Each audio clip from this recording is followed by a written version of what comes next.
All right, y'all, it's Black Friday, and we're back. It's also Falcons Friday here on Falcons Daily. Good morning. I'm CG. I hope you guys enjoyed your Thanksgiving holiday, Indigenous Peoples Day, whatever you may call it. Either way, I hope you spent the day with the people you wanted to be with, doing what you wanted to do. Hopefully, you got to watch a little bit of football. A couple of upsets yesterday, in my estimation. I mean, the Cowboys beating the Chiefs is an upset, in my opinion. And really, the Lions losing at home to Green Bay. I knew Green Bay's record was slightly better, but in my estimation, that's still somewhat of an upset because Ford Field has been a really, really tough place to play the last few years, especially under this Dan Campbell era. But today we're going to continue to talk about Falcons and Jets and things surrounding the Falcons and what's going on in Flowery Branch. If you want to give me a follow, you can find me at Craig G Sports on social media, CRAIG, the letter G in the word sports. FanArch, who powers this show, is at FanArchCo, FANARCHCO. Khalid Kareem was let go by the Falcons just in the last day or so. And, he may or may not turn up on the Falcons practice squad, or he could end up being poached to another team's 53-man roster. Either way, it's kind of a sucky thing to happen around Thanksgiving. So hopefully he lands another spot soon, whether, again, it's with us on the scout team or somewhere else in the league with another franchise. But he did not. He did a fine job in his limited time. Khalid Kareem wasn't terrible out there. He was competent. But I think this move is more to make room for wide receiver KJ Osborne. And remember, KJ was just signed by the Falcons in the last couple of days, and with Drake London, his status still not completely definitive for Sunday's game against the Jets. I think that move was to perhaps get KJ Osborne in the building and perhaps put him on the 53-man roster. So we will see if that's how things shake out. But again, Drake London was limited in practice. So we'll see if that plays a factor. Actually, he was not limited in practice. I take that back. Drake did not practice on Wednesday or on Thursday. So what that means for us is that we may be without number 5 one more time.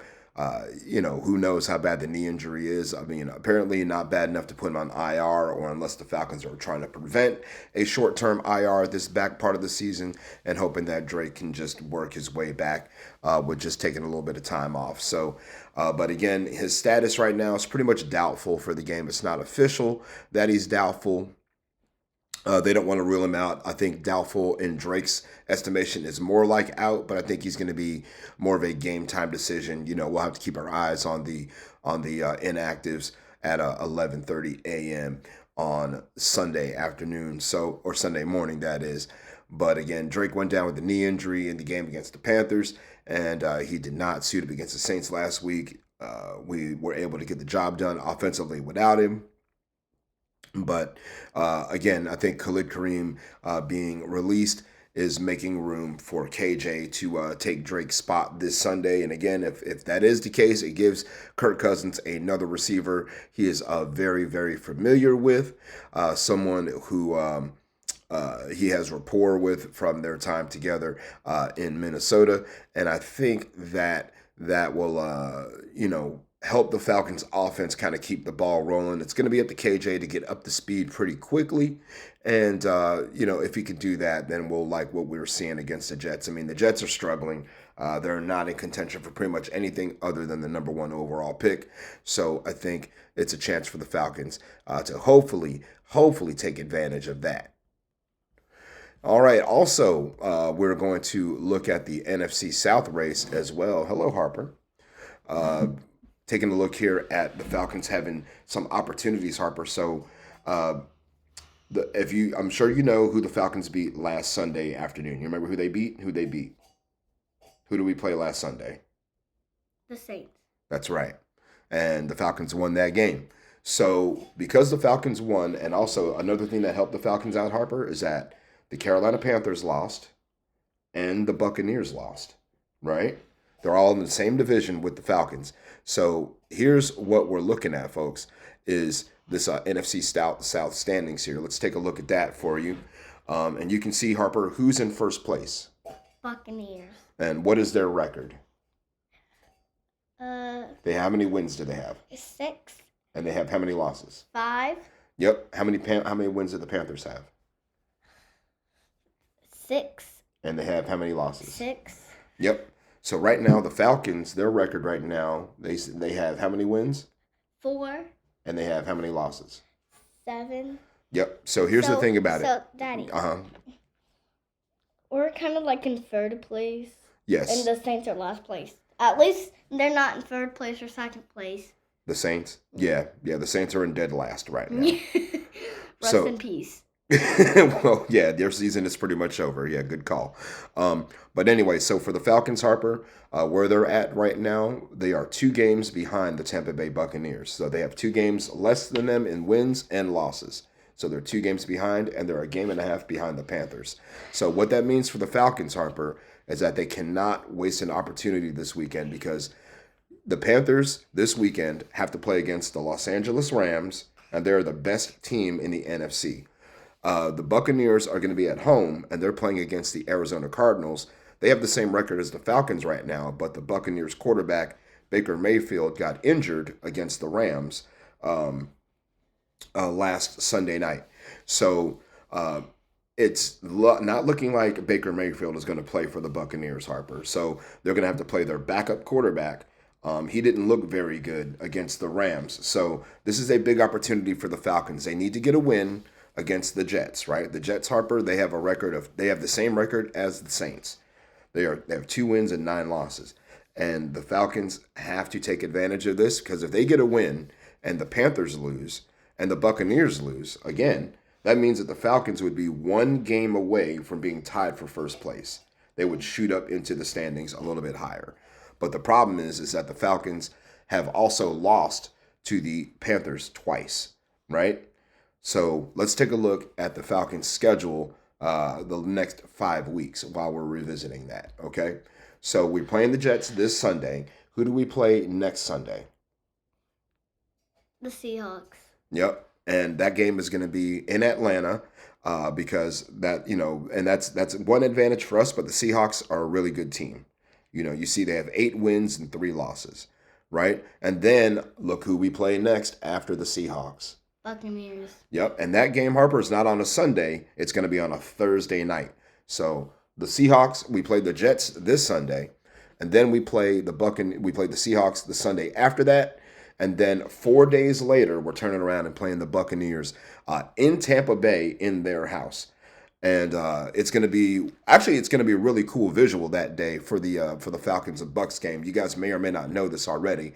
The Bucs are going to wear their creamsicle uniforms. We're going to be wearing our throwback Dirty Bird, our throwback 1990s Dirty Bird stuff on the road in Tampa Bay. So first time I can remember us doing that on the road, which is actually going to be really, really cool. And on top of it, it could be a game where it could put us in position to potentially even maybe take over first place in the NFC South. So again, we've got to have this game. It's a huge matchup. All right, Harper, this game against the Jets on Sunday has a big-time matchup between 2 outstanding running backs. The running back for the Jets, Harper, his name is Breece Hall. All right, Breece Hall is a very good player. He's been with the Jets his whole career, and he is their best player on offense right now, especially with Garrett Wilson out. Breece Hall, Harper, he's from Omaha, Nebraska. He went to Iowa State. And if you think it's cold here in the South, imagine how cold it is out there in the Midwest. But Breece Hall this season is he's been one of the reasons why the Jets have the 2 wins that they do have on the season. Again, they've just not been able to string together consistently good football, and it's led to them having a 2-9 record. Also, the inconsistent play of their quarterback, Justin Fields, also leading him being benched this past Sunday against the Ravens. They still lost, even with Tyrod Taylor at the helm. But let's take a look at the comparison, Harper. We got a nice little graphic here that shows the comparison between Brees Hall of the Jets and our guy Bijan Robinson of the Falcons. Now, when we look at these numbers here, Harper, when you look at the touchdowns, right? We're looking at the touchdowns here. Bijan Robinson has 6 touchdowns and Brees Hall has 3. So who has more touchdowns? You got to say his name. Nobody can see you pointing. Robinson. Yeah, he does have more touchdowns. And he averages more yards per rush. So he's been much more productive for the Falcons this season than Brees Hall has, because they've been trying to spread the ball out, but the offense for the Jets has not been as potent as the Falcons, even though we get frustrated with Zach Robinson. I mean, imagine being the offensive coordinator for the Jets and just having to get some of the vitriol that they're given. I mean, I know we feel like we're underachieving a little bit, but hey, I mean, their number one guy, Brees Hall, has his numbers aren't, really touching Bijan's yet. Bijan is, inching closer and closer to getting 1,000 yards receiving and 1,000 yards rushing. That would be awesome if he could do that. But one guy who knows Brees Hall very, very well, Harper, is the former defensive coordinator of the New York Jets, who was the interim head coach when the head coach got fired, and that is Jeff Ulbrich. He is the defensive coordinator for our Atlanta Falcons right now. And he said about Brees Hall, this is what he said. He said, he's a big back. You can't tackle him with your arm. You're going to have to put your body on him. Take the extra step and really commit to the tackle. He's a great receiver, one of the great backs in this league, and it's going to be a huge test for this defense to contain him. And that's what Jeff Ulbrich had to say about Brees Hall. So you got to put a hat on number 20. And do not let him get out of that pocket. You've got to stop the run against the Jets. If you can stop the run, I don't really feel like they can beat you with their arm. I mean, Justin Fields is another aspect of the running game. Just don't know who's going to be the starting quarterback for them right now. Will they go with Tyrod Taylor again? Will they go with Justin Fields? Time will tell. But one thing we do know is that it all starts with stopping the run and controlling the clock. All right, Harper, this is your time to shine right here. Let's let everybody know about this Sunday's ball game. Where can the game be seen on TV? If we're watching on TV, where are we going to watch it at? On what channel? Fox. All right, but if you don't have Fox, and that's really in the New York, New Jersey area, and also in Atlanta, right? If you're not in New York or New Jersey or possibly Connecticut, that is the tri-state area up there. If you're not in Atlanta or in surrounding areas in the South, and you want to watch the game on streaming, how do you do that? NFL Sunday Ticket. Okay, and then in terms of, if we're in Atlanta, we're riding around in the car, maybe we're visiting your Auntie Marcy, your big cousin Shelly, and we want to listen to the game in the car as we're driving in from Atlanta Airport. How can we listen to the game on the radio in English? 92.9 The Game. That's right.